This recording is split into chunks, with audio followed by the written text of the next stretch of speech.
Впервые я услышал музыку Джо Завинолла 20 лет назад. Я слушаю ее все эти годы, вслушиваюсь и не устаю восхищаться его идеями и его изобретательностью. Какой бы музыкой я ни занимался, меня всегда тянуло к его творчеству. Джо всегда знал, что ему нужно, и с поразительной точностью подбирал для себя музыкантов, часто находя их в разных странах мира. И каждый из них был не только инструменталистом мирового класса, но и носителем фольклора своего народа. Элементы музыки Африки, Азии, Латинской Америки сплетались тогда в потрясающий художественный орнамент. Мое увлечение творчеством Джо Завинолла привело меня к тому, что 3 года назад я начал заниматься абсолютно новым для себя направлением – созданием музыки с помощью новых технологий и старых синтезаторов.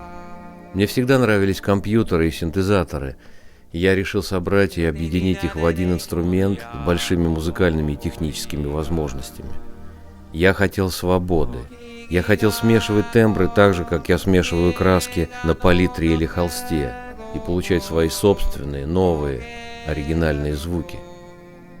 Я долго шел к намеченной цели, иногда я намеренно замедлял или ускорял этот процесс. И все это время я писал музыку.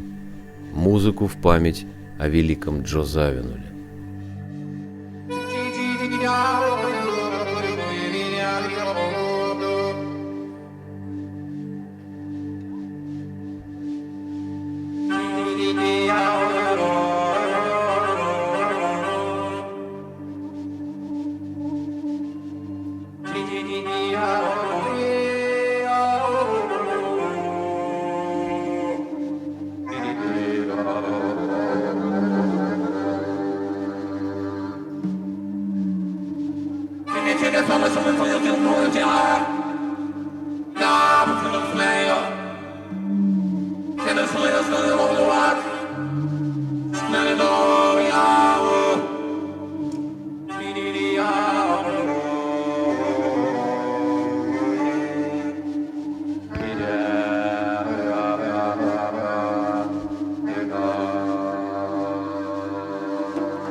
В зиме 2010 года я, наконец, объединил 6 синтезаторов и компьютер в один инструмент.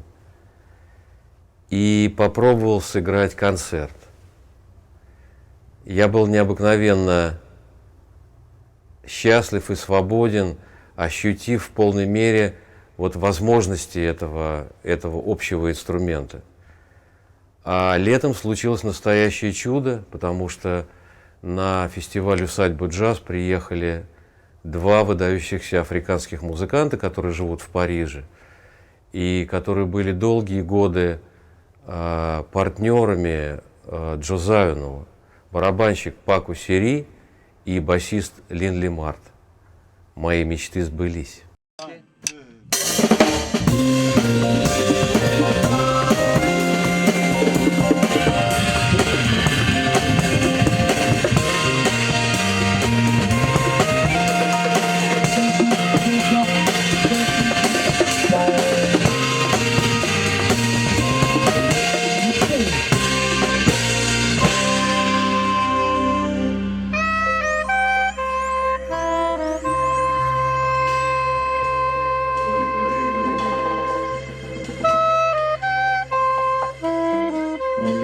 Мои первые впечатления от встречи с замечательными совершенно музыкантами, с Линли Мартином и с Паку Серри, это ощущение того, что ты встретил людей, которые имеют некое подключение. Потому что я очень верю в эту теорию того, что есть музыканты, которые, безусловно, имеют какую-то одаренность, трудолюбивость и так далее. Есть музыканты, которые от природы, помимо таланта, еще имеют некую связь с космосом, потому что ощущение, которое возникло, играя с ними на концерте и репетируя с ними, их невозможно описать просто словами или эмоциями. Одно дело, ты их знаешь как бы по записям, а другое дело стоять с ними на одной сцене и играть музыку.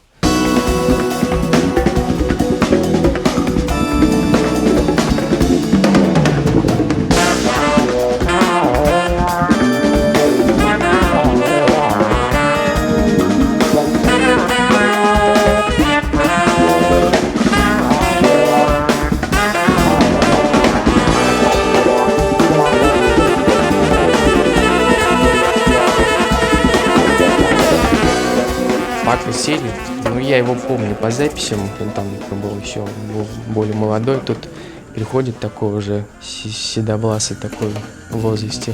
Ну, сел за установку, там что-то копается, там что-то играет. Ну, честно говоря, я ожидал большего. Я думаю, может, это не Паку Сири приехал к нам. Но и потом то, что произошло на концерте, я видел настоящего Паку Сири.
First time I met Alex was in Moscow, I guess, and we talked a little bit, and he was saying to me that he really loved Joe Zawinul and all that, and that was his music was looking a little bit like the Weather Report and all that, like Images and all that. He proposed it to me to do this project with him if I'm interested and all that, so of course I said yes, and when I came here we started rehearsing.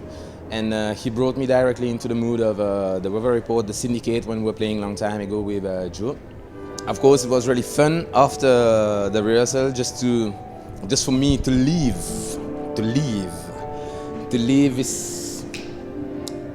this moment, this incredible moment. Since 4 years I didn't leave it because Joe died in 2007, and right now in 2011 it's the first time that I'm playing with someone called Alex Rostotsky, who's playing the keyboard and the same sound like Joe, and who got the same kind of spirit where Joe was going a long time ago, and he's kind of the reincarnation of Joe Zawinul. And this experience that I just had right now today was unbelievable anyway, because I was feeling myself really into this kind of mood when I was 5 years with Joe Zawinul from 2002 till 2007 till he died. Когда я начал работать над пьесой «Ламента», я хотел, чтобы она прозвучала как реквием. Реквием по Джо Завинулу. Но чем больше я читал о Джо или смотрел видео о нем, тем больше мне хотелось изменить музыкальный образ, сделать его более светлым и поэтичным. Я хотел найти баланс между лирикой и эмоцией. Во многом форма пьесы была подсказана ритмом текста моего любимого поэта Иосифа Бродского. Дверь скрипит. На пороге стоит треска, просит пить, естественно, ради Бога.